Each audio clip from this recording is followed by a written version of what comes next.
What's up, ladies and gentlemen, and welcome to this POV review by Autobahn. My name is Max, and today we are taking a look at this amazing Porsche 718 Spyder RS. It is not just a GT4 RS with the roof cut off. This is something else. This is something special, and it's probably my new favorite Porsche. I have enjoyed myself so much today. It is just a riot to drive. It is stunning to look at, and I think it is mega cool. So today I'm going to show you around it. I'm going to show you all the cool stuff on it, and then we'll take it for a drive on the Autobahn. It's a little sunny out now, but it was raining earlier, so it's kind of a messy review today, but we'll manage, we'll make do, and well, that's it. That's what we're going to do. Let's start at the front, because this is a Spyder RS. As you can see, we've got a new splitter here, which is less aggressive than the one on the GT4 RS.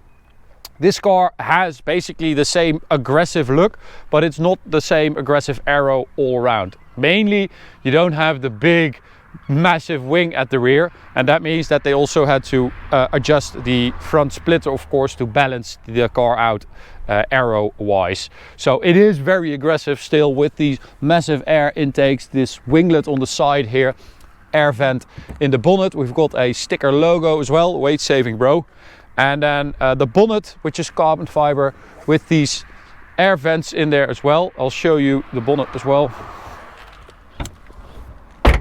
because it's carbon fiber, and you can see it's super nice.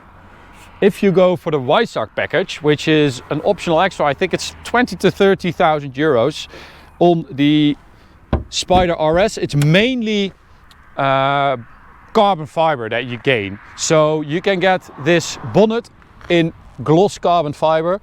You can also have a painted stripe down the middle with two carbon stripes, as it were, on the sides, which both those options look incredible. This looks sick as well. This is a new color, by the way, vanadium gray, or vanadium, I don't know, but it looks super cool. It suits the car very well, because it's, you know, it's very shouty in of itself, and because you have all that aero and then nice, like a quiet gray, suits the car. Although I did see a ruby stone one in the Netherlands as well, Spyder RS, which also looked kind of sick. So yeah, it doesn't really matter, the car is cool anyway. Vents here as well to get the air out of the wheel wells.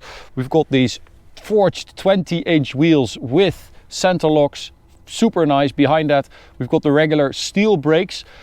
Carbon ceramics are an option, of course. I would suggest going for them. They are usually the best option on cars like this. We've got Dunlop Sportmax Race 2 tires, so a nice and aggressive tire as well. Very nice wheel design, I love this. The magnesium wheels you get with the Weissach pack are also pretty cool, but this is a nice design. And then if you go for the Weissach pack, you also get this in carbon fiber. I think this maybe as well. That this part, this part, this part as well, and then at the rear you get a little carbon like gurney flap on the ducktail spoiler. Ducktail looks super sick, right? I think it's a very good look for like a super aggressive car, and then not a big wing, but just a super big ducktail, swan tail as they called it at the GT department. Very cool indeed. I think I've said cool like 17 times already. Cool, cool, pretty cool, cool, super cool, cool, very cool. Ready? Forgive me, but it's the only word I can think of, because it's so cool. Spyder RS here with carbon fiber as well. Spyder RS on the seats, carbon bucket seats with Alcantara. Race stacks is what Porsche calls it. You've got, as I've shown you, you've got a pretty decent frunk, and then you've got a trunk here as well, which is also where you store the roof. So this is a special bag to store the rear roof. So that is like the one that goes around here, which is meant for like proper bad weather. And then the roof that's on here is like a tent basically. And you can use that for sun protection, but also light rain protection. But you have quite a big trunk here as well. And then this is where the roof is, of course. And then this it's all manual. It weighs like 7.5 kilos, and then you can put that up. But you'll be able to see more of that later on, because I actually already recorded the Autobahn stuff, because the weather was turning bad. So yeah, ow. Oh, fucking hit my nose with the GoPro. Yes, it's that big. Anyway. Interior, nice carbon fiber, race stacks for the gear lever as well. And then amazing sound, amazing. It's crazy. Let's go for a drive. But before we hit the Autobahn, let me show you petrol vibes. These things, you've seen them before on our channel. We absolutely love them. We've got them here in the workshop. We've got them in the sim room upstairs as well. This is the Ford GT. As you can see, we have it against this wooden wall now, so you have a different effect compared to the wall upstairs. But these things are amazing. The design is great. They are laser cut from steel, and you can have a custom design of your own car as well, which is mega. They also now have different versions available. So they have a neon one, which is backlit, it looks super cool. They have a standing one, which is a bit smaller for your desk or something like that. They also have a frame with different angles, and for some cars they also have a front or rear angle or a top angle available. But go check out petrolvibes.com for all the different versions. Again, you can make one of your own car as well. Just send in a pic and they will make a design of your specific car with your accessories. Looks super cool. And use code AUTOTOPNL10 for a 10% discount. Enjoy the video. Okay, so here we are, PDK Sport. Soft setting for the suspension and full throttle! Oh my god!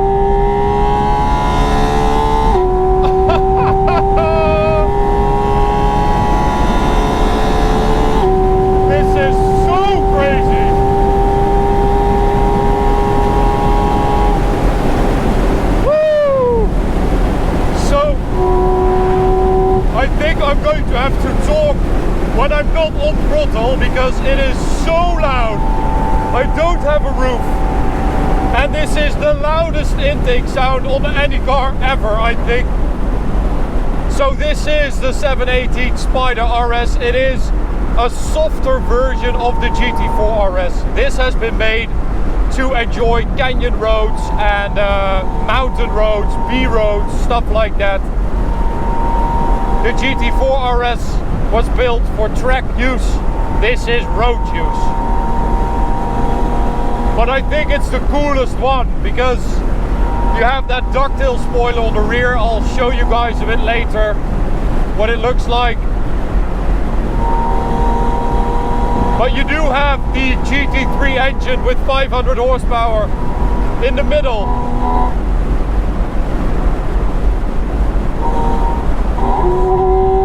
Oh! It has to be one of the most exciting cars ever built. It has to be. It boggles my mind that this is legal and that you can actually do this and buy this and drive this. Top speed 308 kilometers an hour.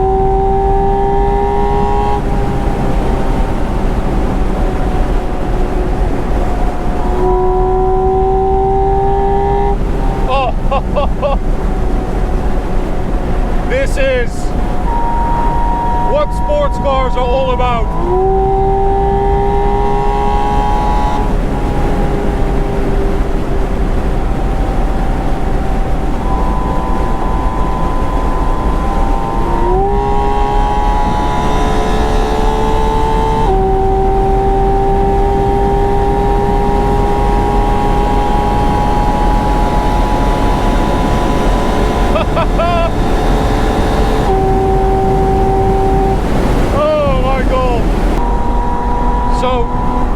Top speed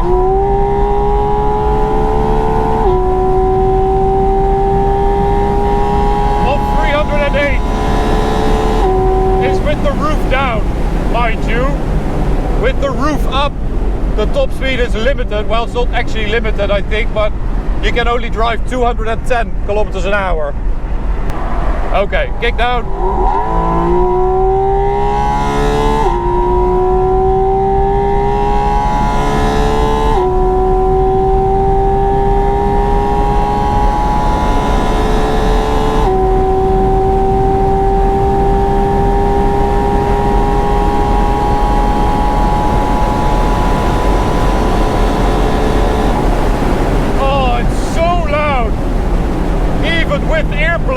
It's really insane. I can't imagine how loud it is without them. I'm honestly not going to try.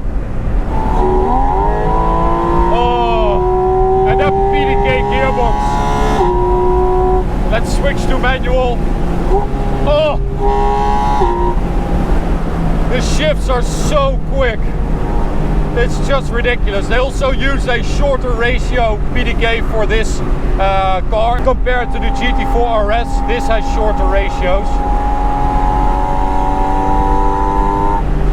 Manual gearbox is not available because the gear ratios are too long, and the GT3 gearbox doesn't fit in here. So now, as you can see, we've got the damper setting button right there, so we can switch between hard and soft mode basically.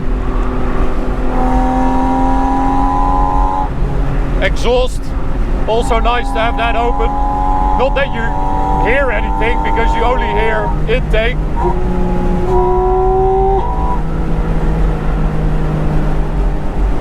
But they used 50%, around 50% lower spring rates on this car, so the springs are a bit softer compared to the GT4 RS. Again, this is more like a road car, and the GT4 RS is a track car. So they really set this car up to be as much fun as possible on the road.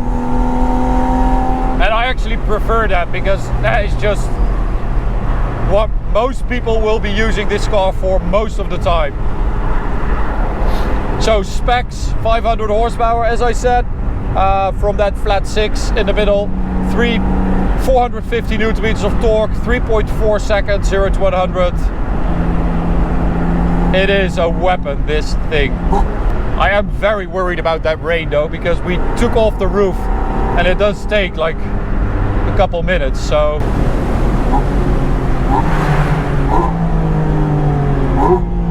we don't have ceramic brakes on this car, but they actually work pretty well. Of course, we're used to from Porsche that they have pretty good brakes, but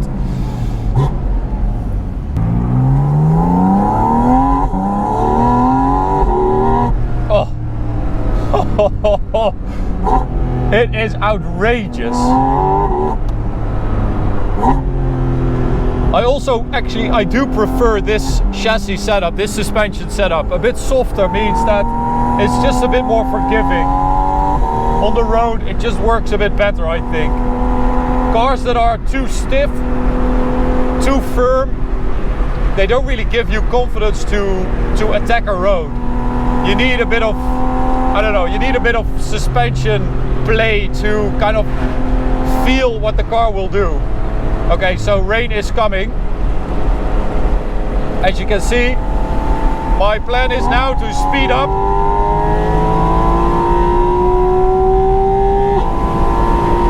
And find a dry place.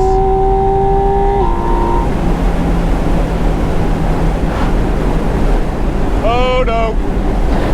Oh no. Oh no.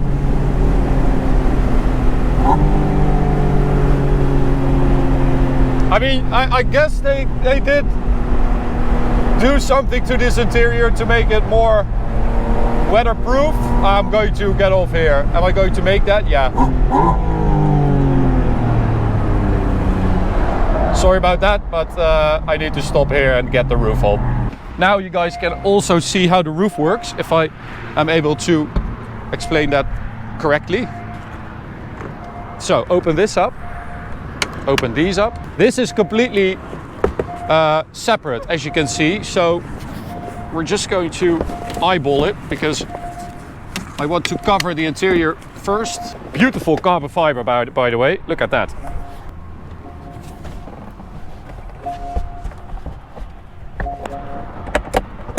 Okay, there we go. So that is that part.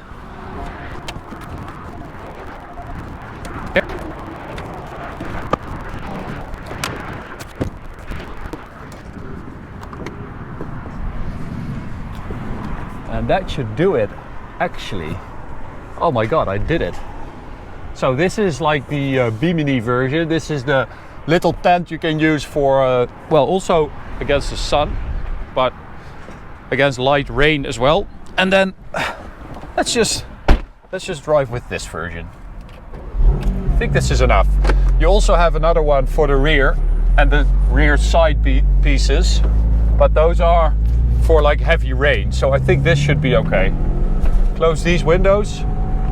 Look at that, I think I did it. Guys, I did a thing. So, on a B road, as I said, this is what it's made for. So what is that like? Well, it is, as you would expect, absolutely glorious. And even when you're not in full attack mode, it's so good. It's such a fluent driving experience.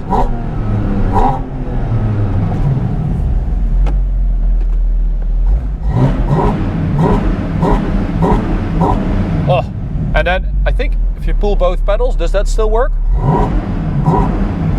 No. But we do have launch control. Does that work?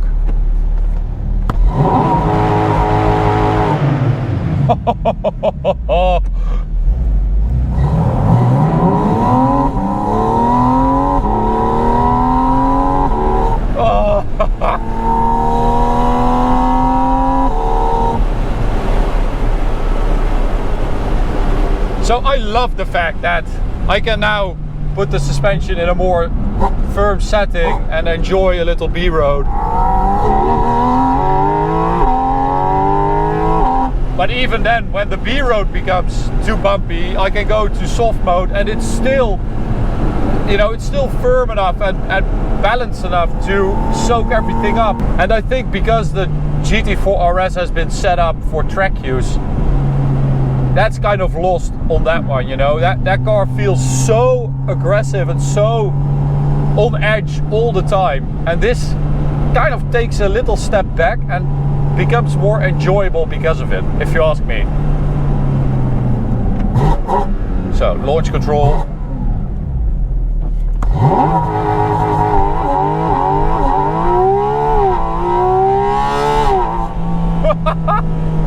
So that's over 6,000 RPM launch control. Just ridiculous.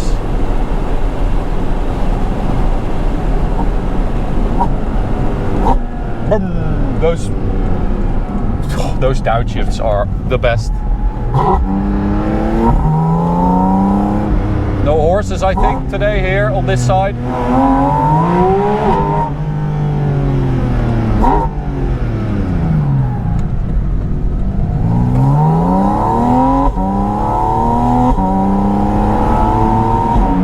They are over there, I think, yeah. So yeah, this is basically the ultimate street car because it's the first like proper GT Porsche that's not meant for pure track use.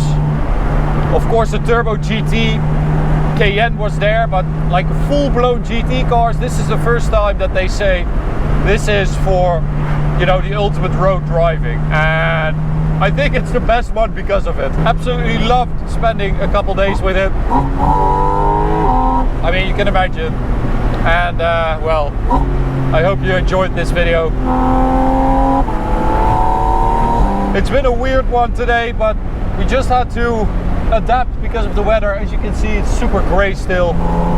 But anyway, that's it. Hope you enjoyed it. You can subscribe by clicking the big button in the middle. You can also check out this video or this playlist, and I'll see you at the next one. Bye guys.